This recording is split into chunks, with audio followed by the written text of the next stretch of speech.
7 الصباح عمال النظافة في مدينة أكادير غاديين كيديروا الجولة ديالتهم كيف العادة، كيفرغوا الزبل وسط الشاحنة. ولكن واحد منهم من يفتح واحد طارو لاحظ شي حاجة اللي غريبة، شي حاجة اللي ماشي هي هذيك. دخل يدو باش يحيد الأكياس، وهنا فين تجمدات يدو جثة كاملة ديال بنت مليوحة وسط الزبل أعزكم الله. واللي صدموا كتر صبعان ديال يديها كلهم كانت مشوهة، مقطعة، محروقة، ما بقات فيها حتى بصمة اللي تعرفوا بها شكون هاد البنت. الجاني هنا كان تكي، كان عارف بلي البصمات هي المفتاح الاول اللي غادي يوصل به البوليس لعنده. داكشي علاش دار لهم هذيك الحالة. ولكن واش فعلا غادي يقدر يهرب من البوليس؟ شدوا بلايصكم، لان القصة ديال اليوم فيها تحريات بوليسية دقيقة وذكاء استثنائي من رجال الأمن بأكادير، والأهم فيها عبرة اللي كبيرة. ايوا هاني جيت لا تقولوا عاوتاني ما جيت، وما جيتش بيدي خاويه. قضيه واش من قضيه اللي مزعلكه ومرونه. فاهلا وسهلا بكم مره واحده اخرى في حنان ملف القضيه. اللي ما كيعرفنيش انا حنان، ولا هنا باش نعاود لكم القضايا الحقيقيه واللي ما كتدخلش للراس، وخاصه فحال هذه في الشكل داكشي ديال الشكل اللي في العكلي. فمساء الخير عليكم ويلا نبدا.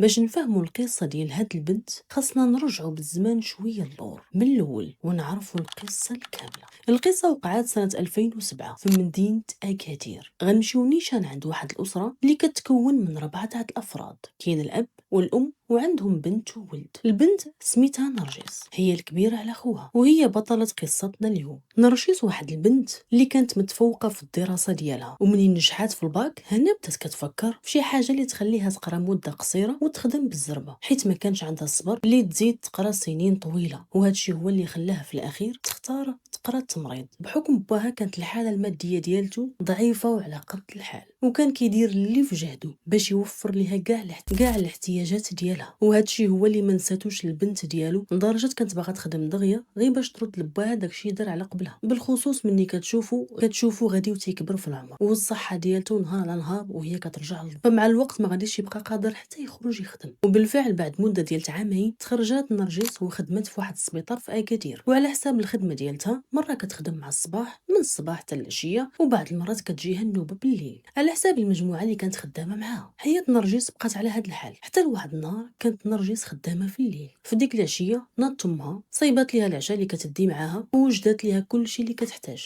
نرجس لبسات حوايجها، هزات شغلها وخرجت شدات الطاكسي ومشات نيشان للسبيطار اللي خدامه فيه في اكادير. وتقريبا هاد الشيء طرا في جويه 8 ديال العشيه. حتى لهاد الوقيته كان كل شيء غادي مزيان. ولكن في النهار الثاني في جويه 9 ديال الصباح هنا الام ديالها يلاه كتوجد الفطور حتى كتسمع الدقان في الباب. منين حلت الباب غادي تفاجئ بواحد البنت اللي خدامه مع بنتها في السبيطار. جات كتسولها واش نرجس رجعت البارح للدار.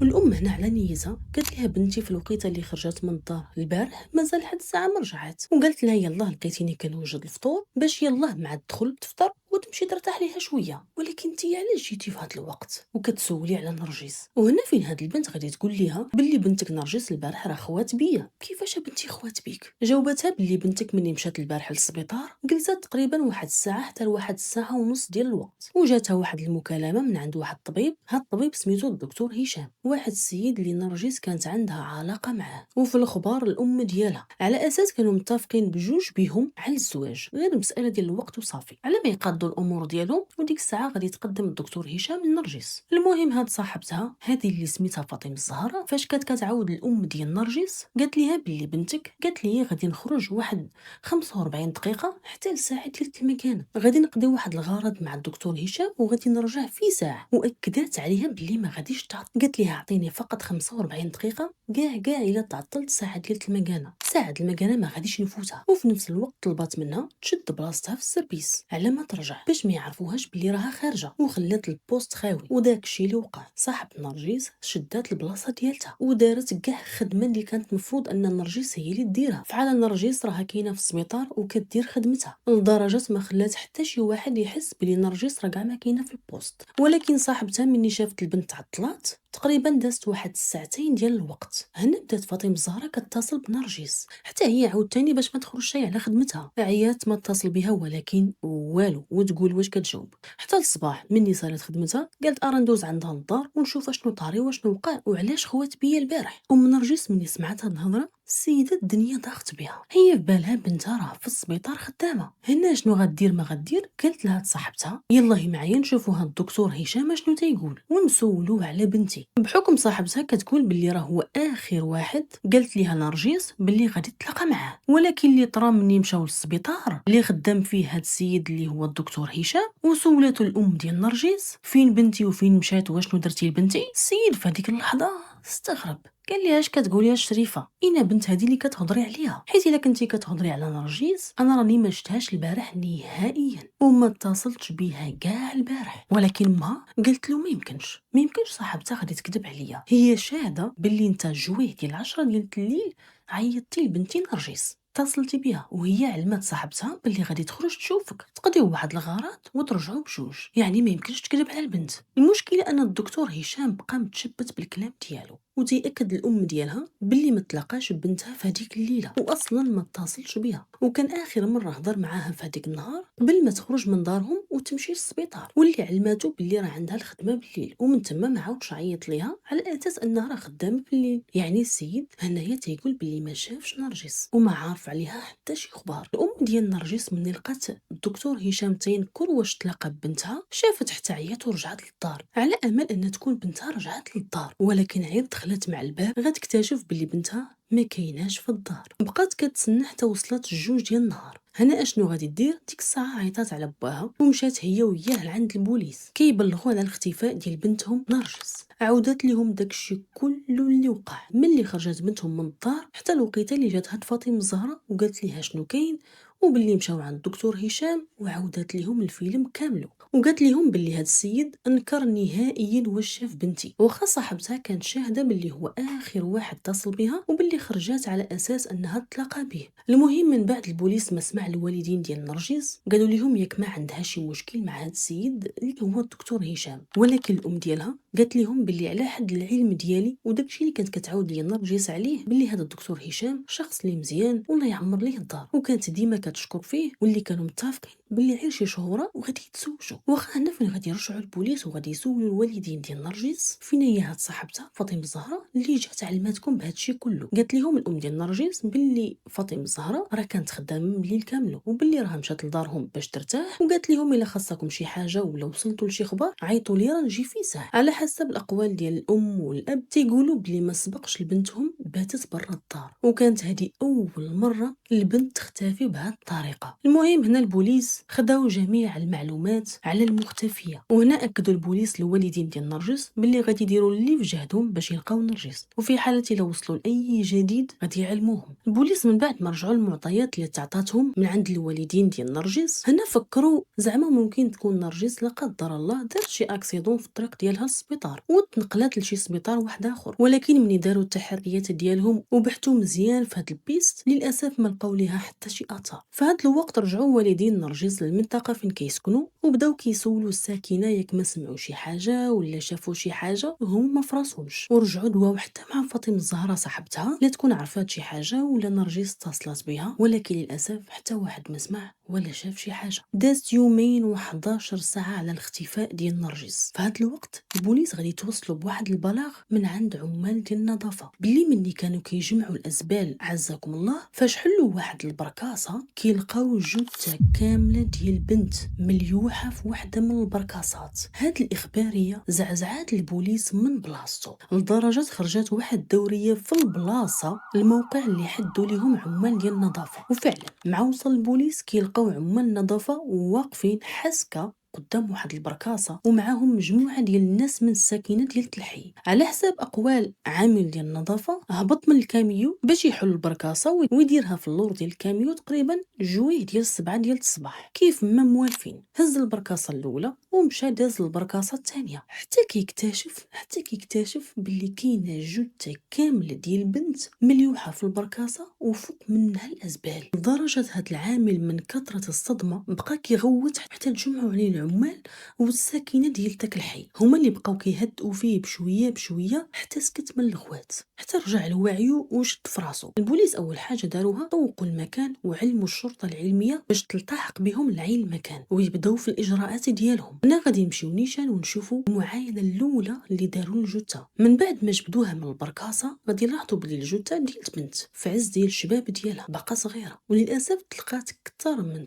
3 ديال الطعنات في الجسم ديالها كامل. الطعنه الاولى كانت في العنق والثانيه كانت قريبه للقلب والجوج الاخرين كانوا على مستوى البطن ديالها. ومن فوق هادشي كامل صبعان ديال يديها كاملين مشوهين بحال مضروبين بزيزوار ومكبوب عليهم شي حاجه من الفوق. وهادشي كيأكد باللي الجاني تعمد يشوه ليها صبعانها باش البوليس ما يتعرفوش عليها دغيا ويربح شويه ديال الوقت يقاد الامور ديالو ويشوف كيفاش يخرج راسو من هذا المشكل، اولا الاحتمال الثاني يهرب برا البلاد. من خلال البحث والتحريات اللي داروا رجال الامن باكادير غادي نكتشفوا بزاف ديال المعلومات، ولكن الحاجه اللي حيرات رجال الامن وهي ديك البركاسه اللي كانت فيها الجثه كانوا مليوحين فوق منها الازبال. فهنا كيأكد باللي ما يمكنش يكونوا الساكنه هما اللي لاحوا عليها الازبال، حيت مجرد ما غتحل البركاسه وغتبغي تلوح الزبل حاشاك غادي يبان لك رجال الامن تاكدوا باللي اكيد الجاني اولا الجونات هما اللي لاحوا عليها الزبل من فوق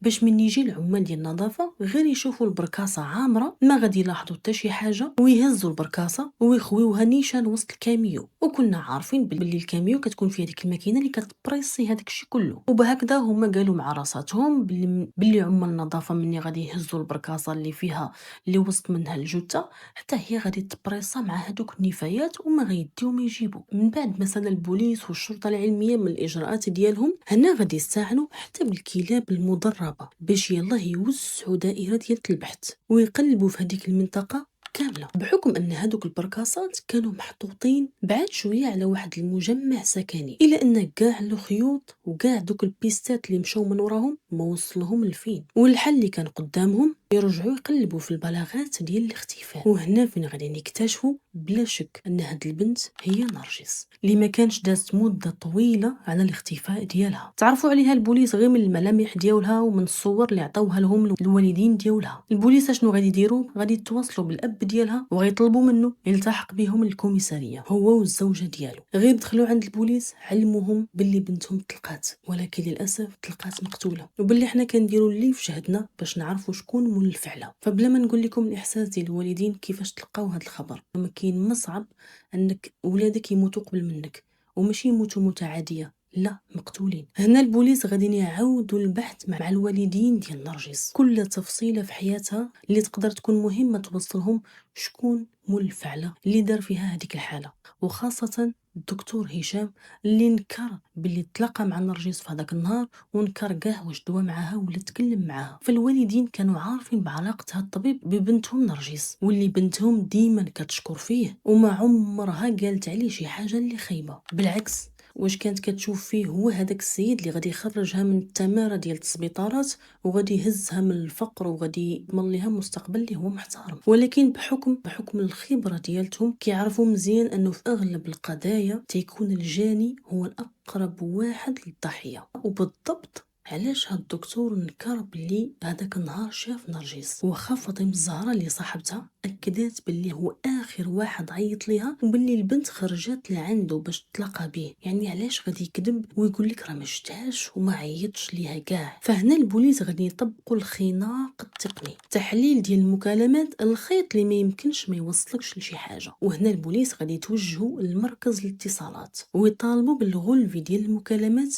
لكل من نرجس وهشام. وهنا كانت الصدمة الأولى، لقاو باللي الدكتور هشام اتصل بنرجس بالضبط مع 10 ديال الليل في الوقيته اللي قالت فاطمه الزهراء، والمكالمه خدات غير ثواني وتسدات. اذا علاش كذب على الام ديالها وقال لها بلي ما عيطش ليها نهائيا؟ هنا غادي يتم الاستدعاء ديال هاد الدكتور هشام للبحث المعمق معاه. في الاول بقى ثابت على كلامه، انا ما شفتهاش وما عيطش عليها كاع هذاك النهار، ولكن من يحطوا قدامه الدليل الرقمي ديال المكالمه وجهه في هذه اللحظه بدا كيصفى والتبوريشات خلات معاه وبدا كيدخل ويخرج في الهضره. هي فعلا كنت عيطت ليها في هذاك النهار، عيطت ليها في هذيك الوقيته باش نقول لها راه ما غاديش نتلاقاو في هذيك الليله حيت عندي ضغط كبير ديال الخدمه. البوليس خلاه مرتاح حتى يكمل الكذبه ديالو وقلبوا في الجي بي اس ديال التليفون ديالو. وهنا كانت الصدمه الثانيه، فين غادي يلقاو ان ليله الجريمه التليفون ديال الدكتور هشام تحرك في نفس المسار اللي كاينه فيه البركاسه اللي تلاحت فيها نرجس. اللغز غادي كيتعقد بين ما البوليس خدامين مع الدكتور هشام غادي يتوصلوا ببلاغ اللي غادي يقلب مركز الشرطه باكادير كامله في واحد المنطقه اللي خاويه الكلاب ديال الصيد جرو صاحبهم لواحد الحفره، وتم في هذيك الحفره لقى جثه ديال البنت، ولكن هاد البنت كانت في حاله تحلل متقدمه. البوليس والشرطه العلميه انتقلوا لعين المكان. الجثه كانت البنت سميتها كوثر. من المعاينه الاولى كوثر حتى هي ماتت بالطريقه اللي غامضه، ما كاين لا اثر ديال الرصاص ولا اثر ديال طعنات بالسلاح الابيض، ولكن كاين اثر واحد، حقنه في العنق. وهنا بدات الصورة كتوضح شوية بشوية. نرجس ممرضة وهشام طبيب، والضحية الثانية مقتولة بحقنة في العنق. واش كاينة شي علاقة بين الممرضة والدكتور هشام وهاد الجثة اللي تلقات في الخلا؟ كمل معايا حتى الاخر واكيد غادي تعرف. الشرطة العلمية غطيح على واحد الدليل، البنج اللي لقاوه مستعمل على الجثة ديال كوثر هو نفس نوعية البنج اللي كيتستعمل في السبيطار اللي كيخدم فيه الدكتور هشام، واللي اصلا في السبيطار كانوا هناك بلاغات باللي البنج كتختفي بلا رابور، يعني شي حد كيهز البنج في السبيطار اللي كيخدم فيه الدكتور هشام بلا ما يسيق ليه شي حد الخبار. الشرطه واجهت الدكتور هشام بهاد الحقائق الجديده، وهنا هشام لقى راسو محاصر قدام البوليس من كاع الجوايه. فما كان قدام هشام الا يعاود الحقيقه المره، وبدا كيعترف البوليس بكاع التفاصيل اللي طرات، واللي جاي من بعد في هذا الفيديو ما غاديش يطيح لك في البال نهائيا. هشام اعترف باللي هو ورئيسة الممرضات في السبيطار اللي خدامين فيه دايرين تكوين عصابة إجرامية، واللي غادي يضرك في راسك هو أن هاد الشبكة الإجرامية كانت متخصصة في الإجهاض السري، كورتاج. كيديروا الكورتاج، كيستعملوا شقق اللي كيكريوها في اكادير باش يديروا عمليات ديال الكورتاج للبنات اللي وقعوا في الغلط وخايفين من الفضيحه. وهنا فين كاينه الضربه القاضيه ان نرجس كانت معاهم في الشبكه، واحده من العصابه، وهي اللي كانت كتوجد لهم البنج اللي كيديروا في العمليات ديالهم، كتعاونهم في العمليات وفي كاع داكشي اللي كيديروا مقابل فلوس اللي صحيحه. السؤال اللي كيطرح راسو، مادام نرجس كاينه معاهم اشنو دارت ولا اشنو طرا باش العصابه تقلب على نرجس ويكون مصيرها في بركاسة؟ بكل بساطة نرجس في الأواخر ديالها بدا كيفيق عليها الضمير ديالها، وخصوصا مني شافت الضحية الأخرى كوثر ماتت لهم فوق الطبل ديال العمليات بجرعة زائدة من البنج. هنا نرجس فاق عليها الضمير وبدات كتهددهم باللي غادي تبلغ الشرطة بكل شيء، وباللي راها غادي تخوي المزيودة كامله وتفرقع الرمانه. وهنا فين هشام والشركاء ديالو بداو كيشوفوا باللي نرجس كتمثل خطر على العصابه ديالهم وخاصهم يتخلصوا منها في اقرب وقت قبل ما تبلغ عليهم البوليس. الدكتور هشام غادي يستدرج نرجس، قال ليها بلي غادي نتلاقاو، رحت انا ما بقاش عجبني هاد الخدمه وغادي نتفقوا انا وياك ونشوفوا كيفاش نديروا ونهربوا من هادشي كامل. ومن ركبت معاه في الطوموبيل هنا هشام غفلها بلا هادي بلا هاديك وضربها بحقنه في العنق ديالها بجرعه اللي قاتله ديال البنج. ومن تاكد باللي الروح مشات عند الله هنا فين هز زيزوار وبدا كيشوه في الصبعان ديالها ولاح عليهم شي ماده باش يطمس الهويه ديالتها والبوليس ما يتعرفش على الجثه. وفكر باللي احسن طريقه يتخلصوا من الجثه ديال نرجس هما يلوحوها في البركاسه والطحن مع النفايات. فالطريق ديالو باش ينفذ الخطه هز رئيسة الممرضات واللي طلب منها أنها تهز الموس وتضرب نرجس في العنق، في القلب، في البطن ديالها، وهكذا يكونوا بجوج شركاء في الجريمة وحتى واحد ما يبلغ على الآخر. من بعد كملوا الخطة ديالتهم ومشاو لهذيك البلاصة وهزوا نرجس ولاحوها في البركاسة، وهزوا النفايات وعاود لاحوها فوق الجثة، باش كما قلنا في الأول يتلفوا عمان ديال النظافة، ونيشان يهزوا البركاسة يلوحوها في الكاميو وتطحن مع النفايات. ولكن تأتي الرياح بما لا تشتهيه السفن. بناء على الاعترافات ديال هشام تم إلقاء القبض على رئيسة الممرضات والفرملية اللي حتى هي كانت معهم في العصابة. تم إعادة تمثيل الجريمة ديال كل من كوثر ونرجس وإحالة المتهمين على المحكمة اللي كانت هنا صارمة وحكمت على كل من هشام ورئيسة الممرضات بالمؤبد. أما الفرملية الآخرين اللي كانوا معهم كانوا ما بين 15 عام و20 عام بتهم المشاركة في عمليات الإجهاض السري والتستر على جريمة القتل. وبهكذا تكون سالات قصتنا اليوم، قصة اللي فيها عبرة. بنت كانت مجتهدة وكانت غادية مزيان في الطريق ديالها وكان عندها مستقبل اللي زوين، ولكن غلبها الطمع. ناس زمان قالوا بلي الطمع حروفه خاوية وطريقه طريق الخسارة. الحصول الله يخرجنا من دار العيب بلا عيب. كانت معكم حنان، واللي جاي إن شاء الله أحسن وأحسن. دمتم آمنين ونشوفكم في القضية الجاية. سلام، باي باي.